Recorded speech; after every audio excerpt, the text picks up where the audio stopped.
Life is a winding road, no telling where it goes.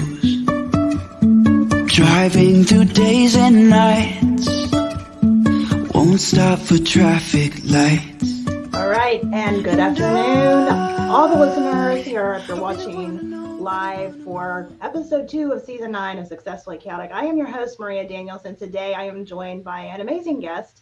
We actually got started a couple minutes late because we were just having a good time chatting in the back room, but here we are, and I'm excited. We're going to be talking today about harnessing your belief systems and just the language to really live a fulfilling life. And I'm going to let my guest jump in and kind of tell you a little bit about who she is and what she does, and then we'll get started on the topic. Thank you very much. I really appreciate being here. And you're right, it was a little bit fun to be a couple minutes late into it because we were having fun chatting. So thank you. So I'm Connie Jo Holmes. I'm the founder of Be You to Be Full Hypnosis and Coaching. And my company name is spelled a little goofy, but that was intentional because my mission is in my company name. I teach individuals the importance of self-acceptance and then how to accept yourself. So that's what the Be You stands for. And then when you can accept yourself, it's just a little more natural to love yourself. And with those two things, it's you're on your way to live a very fulfilled life. So be you to be full. And the reason I spelled it goofy in addition to that was because of my mission, but also my secondary message, which is if people looked at it or read it quickly, I wanted it to look like the word beautiful, because that's my second message, which is even if you're working to enhance certain aspects of yourself, you're still beautiful as you are right now. You're just enhancing yesterday's version of you. I love that. And I know that was a question I asked you in the back room, like, how do you say that? Because it does look like beautiful. And I was like, I wonder if that was just like supposed to be beautiful. And I love the way that you did that. And I mean, I know you said it looks goofy. I think it just looks interesting. It makes people go, I wonder what the reason behind that is, which is great as far as marketing goes, right? Because people want to know, like, Yes. what does that actually mean? Like, why did you spell it like that? I want to know. So I love that you were talking about self-acceptance and loving yourself, because I think those are obviously core values that any of us need to really learn to tap into. But I do want to ask, because usually there's a personal reason that we kind of learn these things, right? Or tap into these things. And I wanted to ask you, how did you personally discover just the power of belief systems and just the language in shaping your life? Yes, that's a great question. And I'm going to be really honest. I stumbled upon it even more so once I became a certified hypnotherapist. I should make that clear. Within my business, I'm a certified hypnotherapist, a life coach, a health coach. I also certify others in this great specialty of hypnosis. And I was lucky in that when I was in, I think it was 7th grade, I had a gym teacher who always used to scream in a good way, like a cheerleading scream, PMA. And that stood for positive mental attitude. And I swear that stuck with me. It really, really did. And so I've always been somebody who I've swayed on the side of being positive and productive with my thoughts. But it was once I was introduced to hypnosis and then also NLP, which is neuro-linguistic programming, that's when it really solidified the importance of the words that we use, our language patterns, and our belief systems.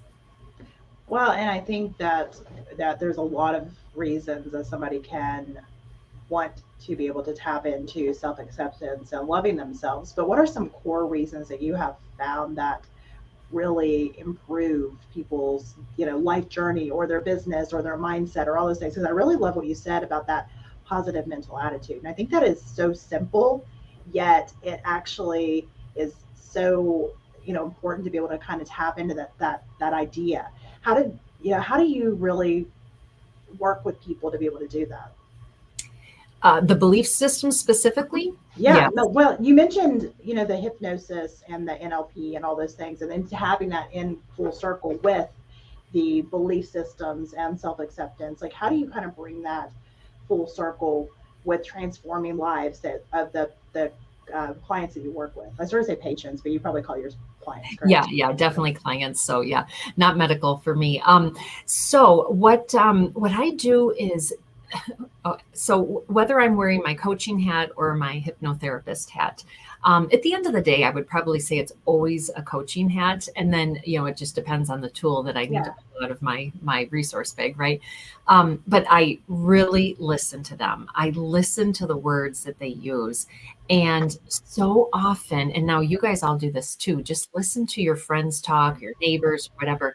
And probably more often than not, you're going to hear them say, well, I don't want this in my life, and I don't like this, and all these don'ts and can'ts and Yeah. that type of thing. And I'll just listen to them for a while, and then I'll just pause them and I'll say, do you realize that you just shared with me everything that you don't want? But my question was, what do you want? And you answered that in what you don't want. And right there is the beginning stage of correcting, that thought pattern and then the words that we use. Well, and I think a lot of people maybe don't realize how to verbalize that. And I think I've had the same experience, and I've probably answered the same way, honestly, if I was to be honest with myself sometimes, because sometimes I think when somebody asks you that, it's like, oh my gosh, I don't know. And so you start kind of like marking up the things that you don't want. But I do think it's important to kind of go through that process and work with somebody like yourself that is able to kind of pull that full circle and go, okay, well, you don't want those things. Well, let's remove that from the list and let's focus on what do you want? How do you want to feel? And I think sometimes that can be a big question for people if they've never really fully thought about it, or maybe they've never been asked. I know for a lot of people, there are a lot of obstacles to living that love yourself, self acceptance life. What are some obstacles that you typically run into in your practice? Yeah. It's funny because no matter why someone comes to see me, it pretty much at the end of the day, it will be found out that it will discover that at the root of so much, people have that limiting belief that they are not enough.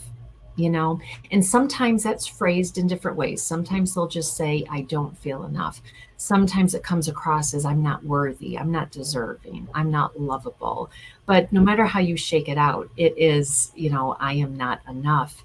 And I actually, with my hypnosis, I am specially trained in a modality about reframing negative emotions. Oh, And one of the last steps that we do with that is to, remove those limiting beliefs. And probably 9.9 out of 10 people, their limiting belief is I am not enough. And it's just amazing how that can show up and how debilitating that truly can be.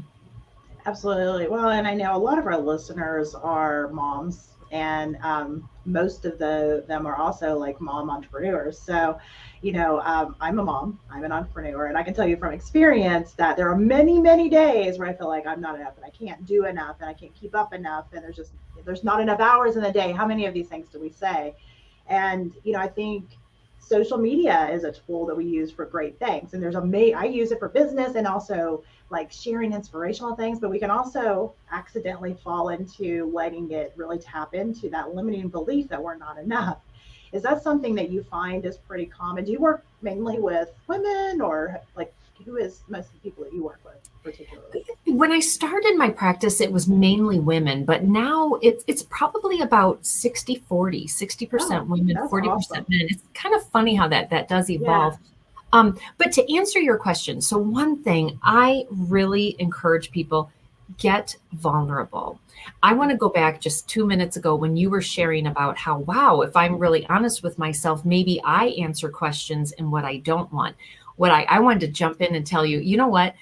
I had my own butt kicked with this a few years ago because I actually hired a business coach. And this was when I had my business as my side hustle, and I wanted nothing more than to make it my full-time business, which it is now.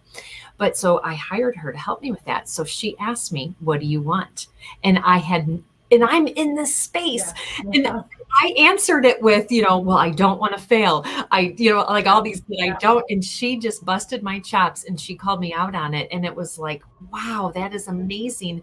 So that's why I actually do that with my clients, because it's that gentle kind of slap in the face that you need. But, then you stop and you reflect on everything that you just said. So a lot of times just being called out on it in the moment, in a very Mhm. loving, kind way, Yeah. being called out on it in the moment is enough to wake you up and to realize how limiting that is. And therefore, even on your own, you stop that language pattern. But so on that note, I really suggest getting vulnerable, because if you really have those low days as a mom and a working mom and you just can't do anything right and stuff like that, you'll find if you start sharing that with your friends and your neighbors, they're right there with you. You know what I mean? So then that starts to take down that level of expectation, this crazy high level of expectation that we, especially as moms, do put on ourselves. So that's one thing. The other thing, you mentioned social media. I do a lot of workshops and things like that in retreats. And so whenever I have a group of people, I love to do two exercises. And because one thing with social media is we compare, we just simply compare ourselves. And I'll hand out some pennies. Like I have this like collection of, this jar of pennies. So I'll hand them out to everybody. And then I'll say, all right, I handed out these pennies. It's time to look at them. And I'll say, with that small collection you have in your hand, you might see some that are shiny and brand new. And you might see some that are like run over. They might even have that green gunk in it and stuff like that, And and so these pennies in a way can represent us. Maybe we're shiny and brand new. Maybe we've been run over a couple of times. Maybe we're so deformed that we don't even know what the original root is anymore. But at the end of the day, if we were to take these pennies and go to the bank to exchange them for equal value or buy something, they all have that same value. And that is the exact same case with us. The other thing I do too is I'll show a picture of dogs, and just a huge variety of dogs, and I'll say, what do you see on the screen here?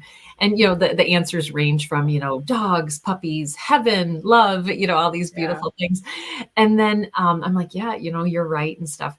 I said, if I was to show a picture of humans and you were right there front and center, I said, how would you look at that picture? And and more often than not, we would look at it and be like, oh God, I need to lose 10 pounds. Oh my gosh, my nose is pretty big. Or, like whatever we do, we tend to cut it apart.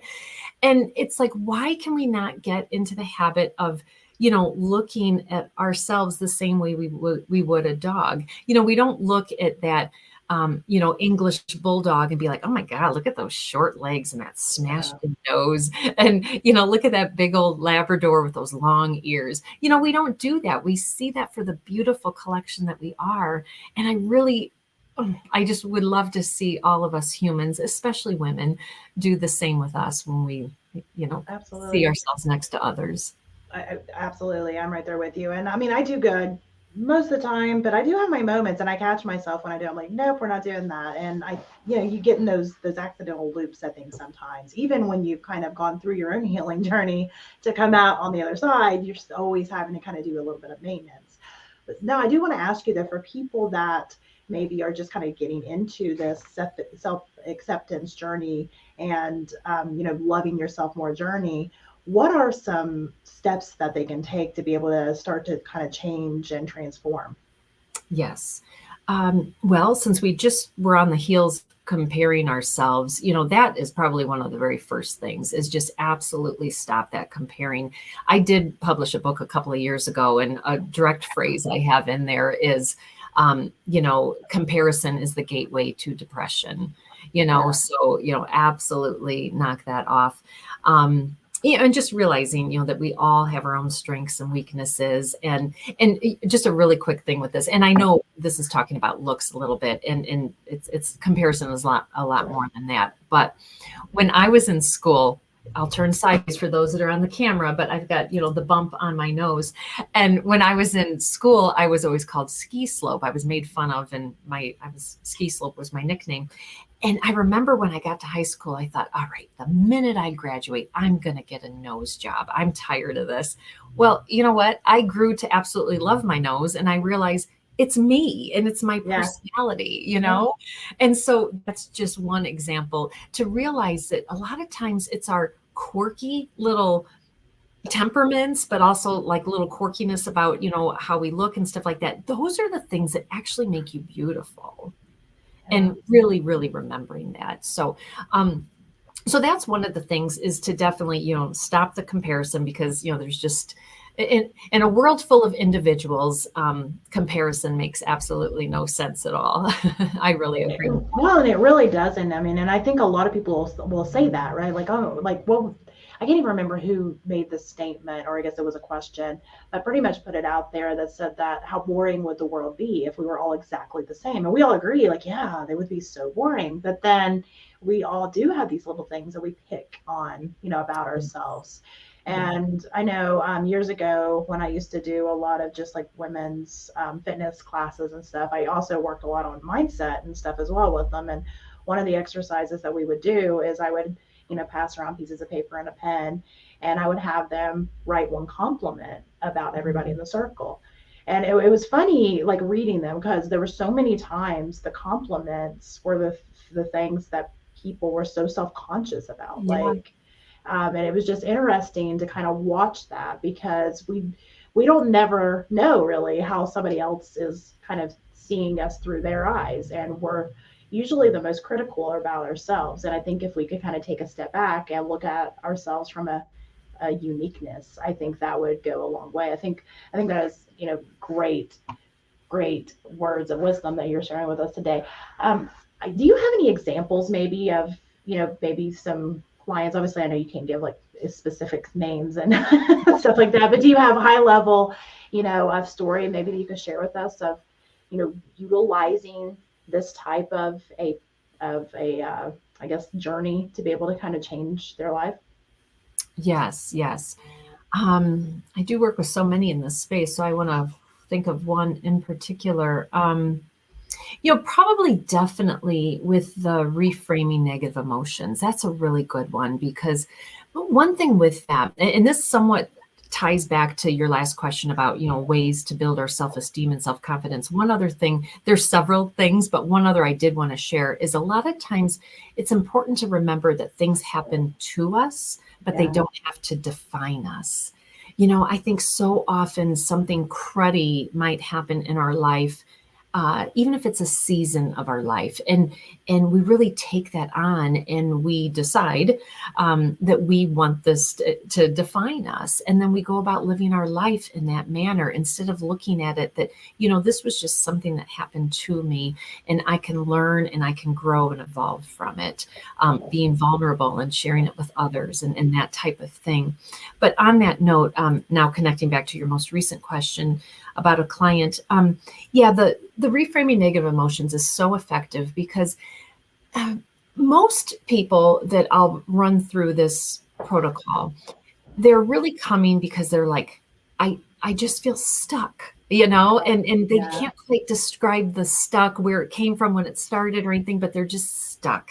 And, you know, and just, you know, those on camera, like, you know, my body language is like, just heavier and just like planted, and it's hard to move forward. And so they end up finding out that, you know, these seeds, if you will, these unproductive belief systems got planted into them in childhood over, you know, when you look at it now with your current eyes, looking back on these events, you're like, oh my gosh, that was really silly. Wow. You know, I allowed that to define me. But part of the reason why that can happen is because how I explain it is, you know, if an event happened to us when we were 5 years old, you only have your 5-year-old little psyche to understand how to deal with that, you know? And so therefore, when you're able, in general, to go back and look at it, but especially under hypnosis, when you're able to go back and look at these events with your current wisdom, current life experience, that type of thing, you can actually look at it with a brand new perspective, and to see really kind of the truth in the matter. And then you're able to take that learning and apply it to your life now, move it into the future. And then with that learning, it's easier to then let that negative emotion and that belief system to stay back in the past where, it just doesn't serve you anymore.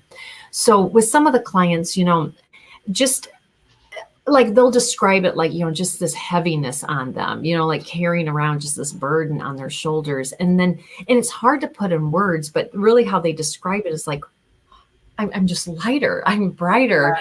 I feel just more confident. I don't have this, this weight holding me down anymore. And then, with that, they're more confident. They feel free. They don't have that fear inside of them anymore. They, become curious individuals, that type of thing. I think there's a lot of people that can really relate with that idea of feeling stuck and heavy. And I think most of us have been there before. I know I have. I'm sitting there listening, I'm like, oh, I can remember feeling stuck and like, oh, I don't even know, how to not feel like this at this moment. Because when you are stuck, you also feel like, well, like you said, heavy, but also like almost like you're blinded to how to even get out of that yourself, which is why you need to reach out for somebody else to kind of walk you through those moments. So it's almost like being in like a super dense fog while you're standing in quicksand. It's it can be super tough. I know titling this with a belief system, I know that a lot of people may, have questions on, what does belief systems actually mean? So I wanted to ask from your perspective, how would you define belief systems, quote unquote, and why do you think it's so important to help determine the quality of somebody's life? Yeah, it's a great question. Well, to me, a belief system is that thought, that memory, that perspective that you are going to claim and you're going to own. Like, this is my belief. And a lot of times our beliefs either serve us or they don't serve us. And so going back to, not feeling worthy or not being confident or having self-esteem, like limited self-esteem, those are examples of very limiting beliefs. And again, a lot of times these just happen from, just previous experiences that we've had or whatnot that we allow to then define us. So so to me, I just think that's how I would define a belief system, is something that we have, rooted, planted in our minds and our makeup, I guess, that really at the end of the day rules our world. And I actually have a series of books coming out, and it's titled Openness, and it's all about a different perspective on things. And that's why I share that, is because with belief systems, I think when we can expand our mind and have a different perspective on things, that is what can start to challenge our belief systems so that we, can really grow as a person, especially if it was a limiting belief system. Absolutely. Well, and I think most of us grow up with limiting belief systems. And I mean limiting not in a negative way. I mean limiting as in we're only going to be able to experience what we've experienced, right? We're only going to know what we know. And so sometimes if we're not, kind of reaching out, learning new things and being open, as you just said, then we're going to stay kind of stuck and limited. And, I think that's why it's so important to, have discussions with people and have, and kind of go outside of your comfort zone on things. Like, I think it's so important to do those things, because if not, you're only getting the perspectives that you've always got. I think that it's so important. When do your books come out? Well, definitely this month, not hopefully. Okay. They come out this month. It's on the very last step. So, with what you just said there, I wanted, I've actually created my own YouTube videos on this, but because on the heels of what you said about changing a perspective and really like kind of expanding your mind, to me, it is all about curiosity. And I think there are people that are born naturally curious and some that maybe aren't so much, and that's fine. But a way to grow your curiosity muscle is to incorporate wonder thinking. And, depending on where you're at in your life, but, so if you've got that corporate job and you're middle management and you have a desire to climb that corporate ladder, start to say things like, I wonder what it would feel like to have that corner office. I wonder what it would feel like to lead a team of 25 people. I wonder what it would feel like to, make X amount of dollars a year or whatever it is. And it's such a simple little phrase, But wonder thinking expands your mind and opens that curiosity. And then when you have curiosity, your fear falls to the side, or at least it's significantly reduced. And then your belief systems start to open because, that fear isn't sitting there as, that guard dog, if you will. And so that alone is a great way to start to expand so much in your life, wonder thinking. I love that. And as the kid that was the curious kid that now is the curious adult, Yes. I'm eating that every bit of that up. So I'm like, yes, I'm glad that I am the way that I am. I do want to kind of tie in kind of the aspect of language here because language is so important, and I wanted to ask, how does language that we're using kind of on a day-to-day basis, both, externally and internally, how does that really affect and impact our reality? Oh, so much. So there's some words that I'm normally not a real hard and fast person. I'm a little bit, more some gray areas and stuff. However, there are some things that I think we can benefit from having some hard and fast rules. And some of them are these words. One word immediately to take out of our language is the word try.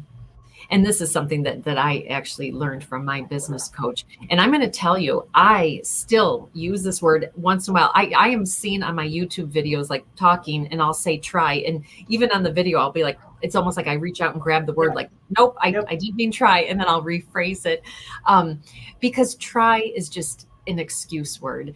Think about the last time you held a party or something like that, and someone said, I'll try and make it. I'll try and be there. And they never showed up, because I've said that I'll try because I already know I'm not, because it's at 9 p.m. and I'm in bed. Exactly. So, but think about how many times in our life where we think like, I'll try and, start that routine tomorrow or whatever. So try is just a garbage word. Get that out immediately. The word, don't, because focusing on what we want versus what we don't want. So getting that word gone. The word just diminishes, like, oh, it's just Connie. I just want to take a few minutes of your time. It's just me. And it's like, no, it's not just me.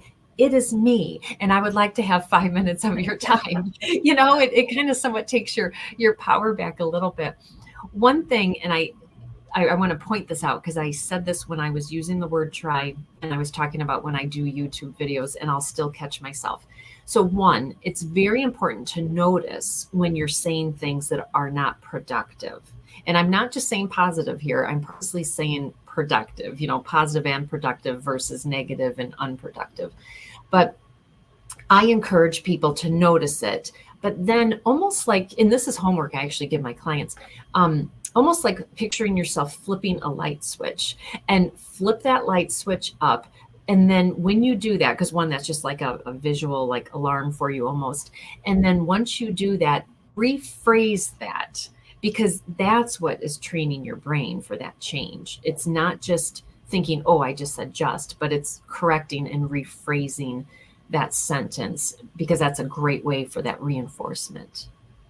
And I think that I'm sitting there trying to think, like, how often do I say those words? I'm not sure. I guess I'll have to start paying attention now, because I mean, you're right. Like a lot of the times we end up saying these words, and they're garbage words, and I think they're habits a lot of times. I think we pick up some of these words out of habit.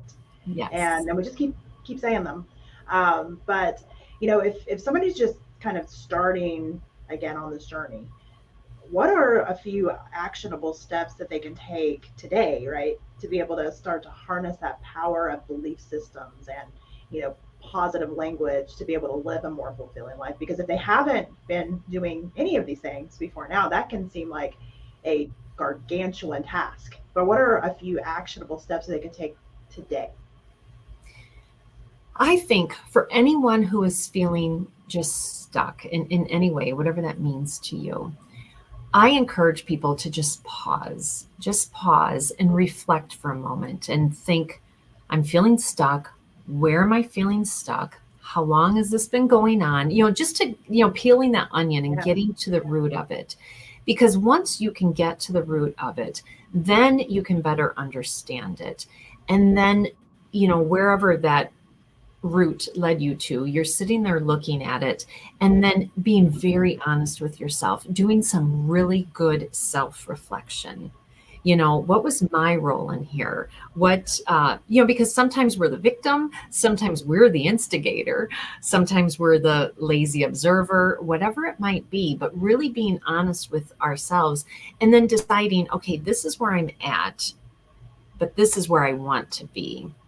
And then, identifying, what it takes to get there, but then being realistic with yourself, because maybe during that self-reflection, we're seeing some of these negative patterns, these negative and unproductive belief systems, because, our thoughts create emotions, emotions create behaviors, and our behaviors create our life. And so we can really trace so much back to our initial thoughts. Are we sitting there feeling stuck, saying to ourselves, but of course I'm stuck. I always get to this point and I just don't get any further. Of course I'm stuck because, I'm worthless. I'm never successful, and that's part of that self-reflection. That's part of sitting with something long enough. We don't want to run away from things. It's because we run away from things that situations keep happening to us. It's because we never got in that uncomfortable gunk and sat with it long enough to really realize what's going on here. And realize it long enough to learn from it. And then when we do that, like I said, we're going to find out that our thoughts were probably just, garbage at the beginning, and making that commitment to start to change, those thoughts that will change your emotions. And then, just like I said, one little trick to doing that is when you catch yourself, whether it's a word you say out loud or whether it's a thought you have in your head, but just immediately notice it, flip that light switch, and don't just rethink it in your head, but, reframe it in your head, to have it be a very productive thought and word pattern that you're using. I love that. And I love the aspect of reframing. I use that all the time because, actually what you just said, oh, of course this is what happened. I have to be like, nope, I have to flip myself all the way back around. Oh, of course, because it's instant, like knee-jerk reaction sometimes when something happens in a way that we don't want it to happen, Yes. But I love that, the idea of reframing, and I use that as a tool in a lot of ways. I don't know if you classify it as a tool. I typically classify it as a tool, but I was going to ask about tools. Is there any tools or maybe books or resources? I know you mentioned your book and your YouTube channel, so I would mention those as well. But for, to recommend for people to kind of dive in deeper on this topic, if they're listening to this, either, on the live replay or on the podcast, and they're like, oh my gosh, I really need to do better at this, because we all can do better, right? We always do better. This kind of thing is something that I always told people when I kind of started my own mindset journey. It's kind of like going to the gym. You don't just go and you're like, all right, I'm fit now, I'm good forever. It's something that you continuously work at. And depending on who's listening, if you're just starting this journey, or if they've been on it for a while or are needing like a little tune up, do you have any tools, resources, books, or whatever that you would recommend them to look at? I do. And I want to hold me to come back to this, because you said that, we're not perfect. And I have to tell you, I live and breathe this space, and I still catch myself, so it is a practice, and and especially if it's something that you've been doing for a while, but again, that's part of being vulnerable, right? Yeah, even though I live and breathe this, I still once in a while will say I'll still say try. Yeah. I still can fall into a downward spiral if things are just, not feeling the best. So I have all of these things too. It's just now that I'm reminding myself to get out of that a little bit quicker and to catch myself. And one way that I do that is I have a practice of gratitude, which I would like to, come back to with that. And also the belief of, I like saying this phrase lately, of living in acres of abundance versus the land of lack. Just kind of having those little blanket bookends, if you will, as far as to remember for your thought process. So abundance versus lack. But with the books, oh gosh, I am an avid reader and I read so much. So you would think. Yeah, I kind of put you on the spot here. So if you can't remember the names, that's fine, because usually I'll know lots of things until somebody asks a question, and everything I've ever known falls out of my head. So no pressure. Well, no, it's fine. But you know what? So I'm going to answer this with this. Okay. When people ask me about books, there's two, well, I should say three, because now mine's one of them, right? But and mine has worksheets and things like that in it too, a self-reflection, because I've been talking about that. But the two books that I always used to recommend until I published mine, one was Feel the Fear and Do It Anyway by Susan Jeffers. She has some good exercises in her books too. I just thought it was a fabulous book. I've recommended that to so many people. Feel the Fear and Do It Anyway by Susan Jeffers. The second one is I Will Not Die, An Unlived Life by Donna Markova. So Dawna Markova, Markova. I Will Not Die, An Unlived Life.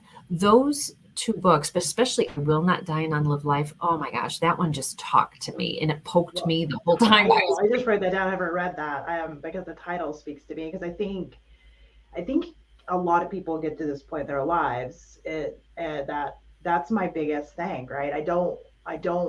It's not the money, the cars, the house. It's not that. I want to actually fully make sure that I am living, and that is, I think, on everyone's mind once they get to a certain point. And I think that sounds like a book. I'm going to get that one for sure. Yeah. And what is the title of your? I know you've got the new ones coming up. You said you wrote another one too, but you didn't mention the title of it.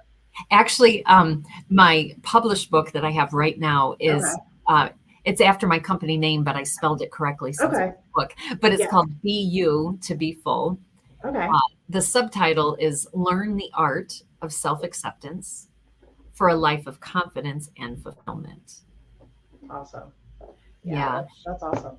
And your YouTube channel? Well, I'm sorry. My YouTube channel, it is Be You to Be Full Hypnosis Coaching. Okay. Yeah. I'll have to check that out as well. And you, do you just come on and kind of chat about some of these topics on there? Or? I do. I come out with a Monday morning motivational video.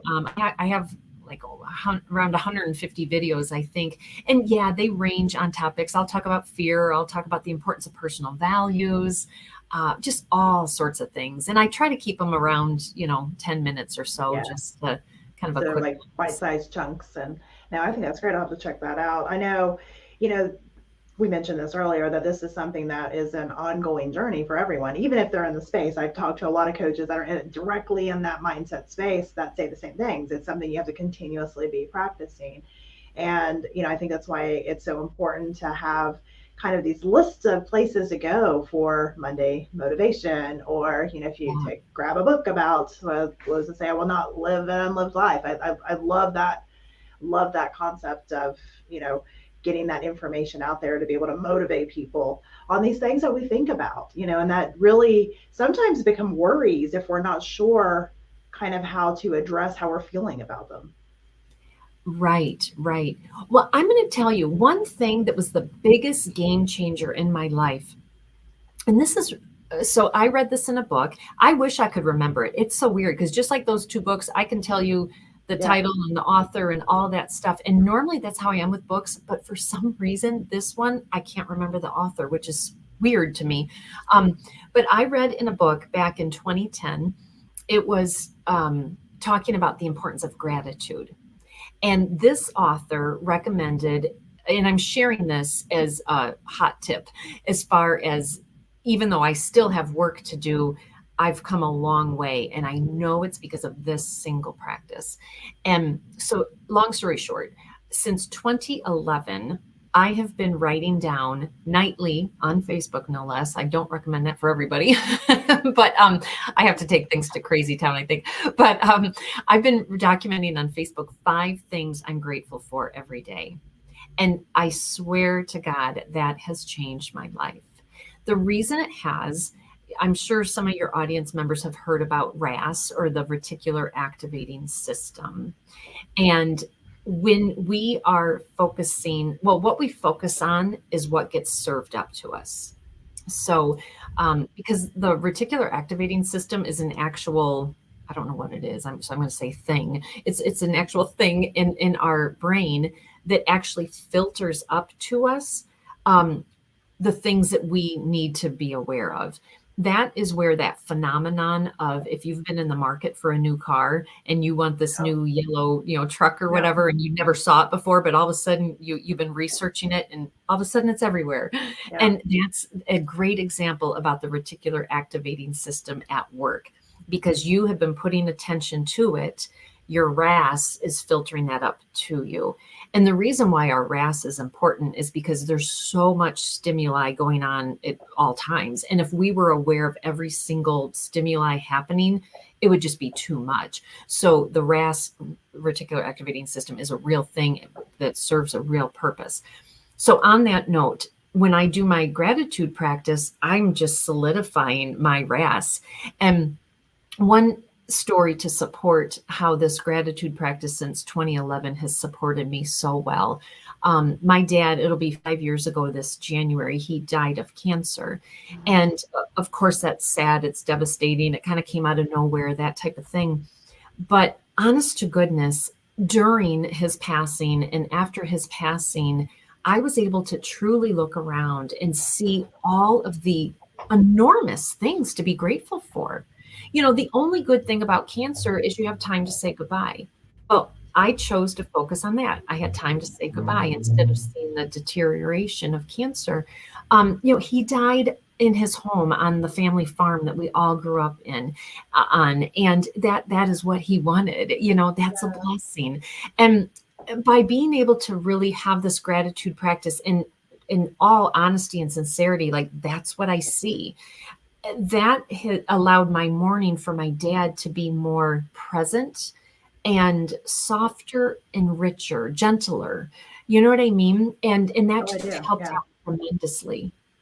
Yeah, and I think it's funny that you kind of mention, obviously, a very grief-stricken time, but the positives to that, because I've got a similar story with my grandparents. And, when I even tell stories, related to that, and even the fact that, honestly, that was a pivotal time and a big shift with my own mindset and everything. It was like a catalyst to that kind of forced me to have to dig even deeper than I had ever dug before. Mm-hmm. And I'm thankful for that time, which sounds weird.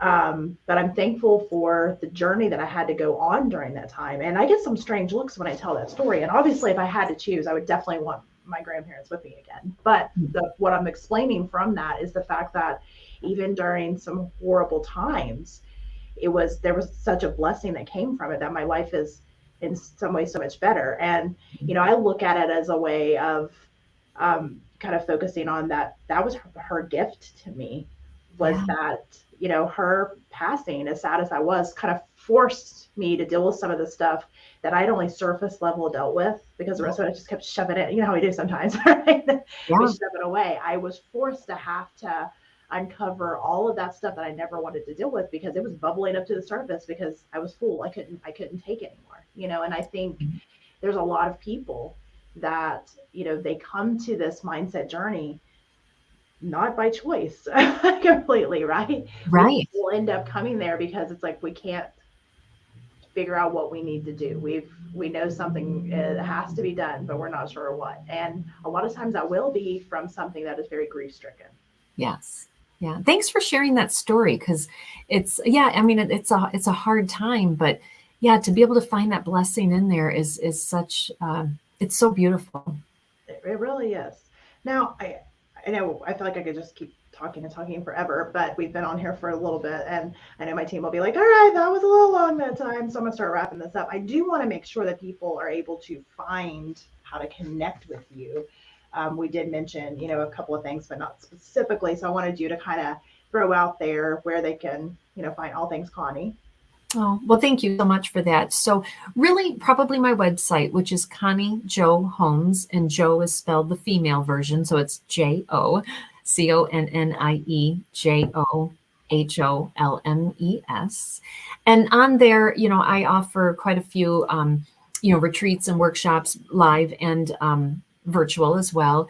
And at the bottom, oh gosh, I'm terribly sorry. I just hit my microphone. You're good. at the bottom of on my footnote, I have all my social media channels. So if you click on that, that's where you can find my YouTube channel and different things like that. And so that's a place where you can see me, find me. I do I do have an offer today. Okay. When, yeah, it's because part of my so my company where I see clients is with BU to be full hypnosis and coaching, but because I was able to turn my side hustle into my successful career, I was able to I actually want to help others do that because you mentioned it yourself earlier, just about it's about living now, right? Absolutely. Yes, money is great and a house and a car and all that kind of stuff. That's beautiful, but it's at the end of the day, it's about living.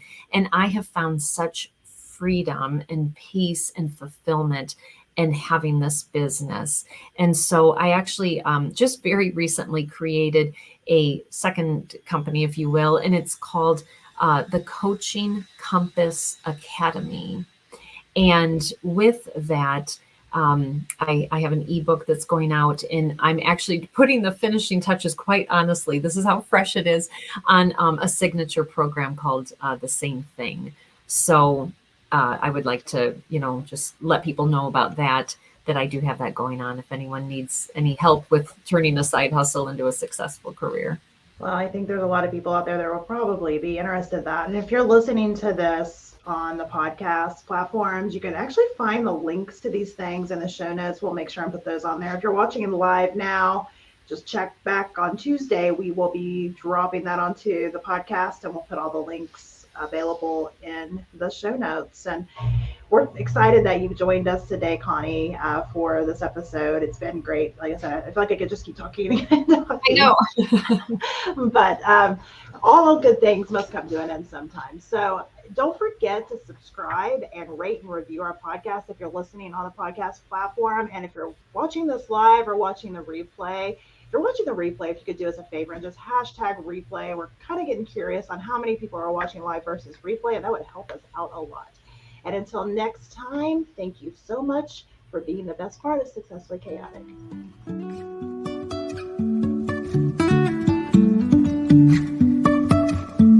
Life is a winding road.